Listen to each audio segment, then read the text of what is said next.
is a book. So it's an ATM machine that's telling the story. And so, of course, you know, ATM machines cannot receive coins, but they're still his friends. So it sends a different message that you can have somebody that's not like you, but you can still be their friends, even though they're different from you. Right. And so, but it gives all the information about the coins, where, like, what a penny is worth, what a nickel is worth, how many pennies it takes to have a nickel, and so forth and so forth. And then it has exercises in, so it's almost like a book and a workbook all at the same time. And so then we go from meet the coins to meet the bills. And so the bills is the coins changing into the bills. And so now we're going into the banking system, opening up our first bank account and all like that, beginning our journey with finances and with money. And so then I have my poetry. I have poetry books. One is called The Things That Cross My Mind. And so these were things that would come to my mind in the heat of things when I was going through various things, and the Lord would give me to write. Same thing with the sex, the lies, and soul ties. So many people have been violated over the years of their life for years, and so it tells stories about those. It's telling those stories actually, and so that's some of the things that is going on here. Then I want to go back to this from Meet the Coin, so we kind of get a good understanding. Now, Meet the Coin, you wrote. What was the reason for writing? I know you say it was different. So for a while when I couldn't buy a job, I was substitute teaching, right? And so I was in the middle school substitute teaching, and they didn't know the difference between a nickel and a dime at that grade. So of course I was, you know, in the underserved areas. But see, back in that day we had penny candies. Remember that? We had penny candy. So I couldn't wait to get no penny. Yeah, it's more than that now, so you got to know how to do it. And so I began to look at that, and so I wanted to make sure that they understand what each coin represents, how much it is, how you can interchange it for different coins, like how many nickels it takes to make a quarter. You know, how many, you know, we got dollar coins, and we got 50-cent coins, and all the different kinds. I even talk about the metal, everything. So I give them the whole view of it. Let me ask you this, because being a school teacher, and I used to work in the school district too, Fort Worth Independent School District. Tell me, are you surprised to see how many kids can't count? Yes, I mean, because you would think that they would learn that at home, and that way when they come to school, it'll be a whole lot easier. Yeah, but no, it's not. They are in those schools and they cannot count, and so then it translates into the workforce, right? So if they're working at McDonald's or they're working someplace like that where they have to give change, and the person give them something different than what the machine says, they struggle with it. So that is my endeavor, to help them not struggle with those types of things. And so I tell them how. But you also be surprised how many grown-ups can't count. Know as well. So, you know, I did that, and so this is really going to be a 7-book series. So we're going to talk about investing, entrepreneurship. We're going to talk about how the difference between needs and wants, all of that. So I even have an organization called 180 Impact, and we go into, I'm in Dallas, so we go into the Dallas into the Dallas Park and Rec. And when they have their after-school care programs, and we actually teach about saving, giving, and spending, because we need to know it all. And so with that, and then we do simulation where they get the opportunity. All right, my name is Dr. Kamisha Childs, and I am debuting my children's book, I Am More Than My Name.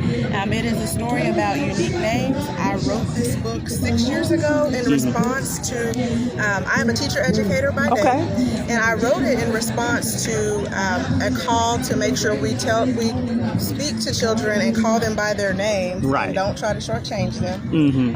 It was inspired by me having a unique name. My name is Kamisha, and it's not spelled phonetically, and so I grew up in Kansas, and I wanted to be on the news. I wanted to be in meteorology, so you'll see like on the book, you'll see a lot of influences in that. I'm in Scoop and Broadcast journalist right now.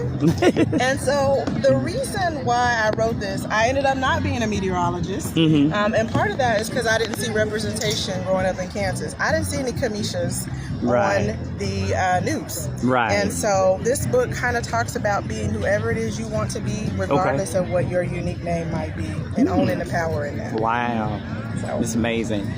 So how did you get into being a professor? I taught for I've been in education for almost 25 years, but I taught for over 11 years, teaching 5th and 6th grade. I also taught students learning English. I've worked at an HBCU. I've worked at a 2-year college, a 4-year college. I've always just had a love of learning and literacy, and making literacy relevant. Right. A lot of times our students are not interested because it's not relevant to them. Right. So that is kind of how I got into wanting to do this. And this has just been a passion of mine. You know, growing up with a unique name, a uniquely spelled name, it has been difficult at times. And as a child, I didn't like having to have my name corrected. Right. And so that is addressed in the book as well. The illustrations are by a Texas author. Her name is Brianna James. Okay. They were all done using an iPad, so they're all digital. And she's a military wife. Okay. She's originally from Austin and lived in Houston, currently stationed with her husband in South Carolina. And so you'll see some of the references, like I mentioned, I wanted to be on the news. Okay. You'll also notice that each page, each child has a name badge, but there's not a name on there. And that's kind of, we did that on purpose so that kids could kind of either make up their own names for these characters, and just to show that names maybe necessarily don't define who you are in your profession. Even though you're called a certain name, it doesn't totally define who you are. Oh, wow. Okay. So it goes through different professions, and this was a really neat illustration when we just came through the Olympics as well. So, okay. Oh, man. But I told her to make every page a work of art, and she did that. Wow. Amazing. How's the book sales going for you now? Is a lot of people buying the book? Well, we just launched. Oh, okay. We did pre-sales back in June, and we sold a little over 50 copies, so not too bad, and that's just online. This is only my second event out as an author. So if they want to get in contact with you, or if they want to get the book, what do they need to do to get the book? They can, one, either find me at an event like this, or two, go to Dr. Dr. spelled out, kchilds.com/shop, or they can just go to Dr. K Childs and you'll find all the information that you need. You'll find me in the sixth grade, and their relationship just grows, and they run into a lot of different obstacles. So the whole idea of it is for you to root for these two, okay? Also, you may notice some things. Spoiler alert, Davis High School is really Dunbar High School.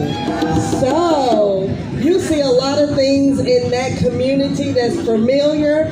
And so I just want you to enjoy this and stop by my table over there.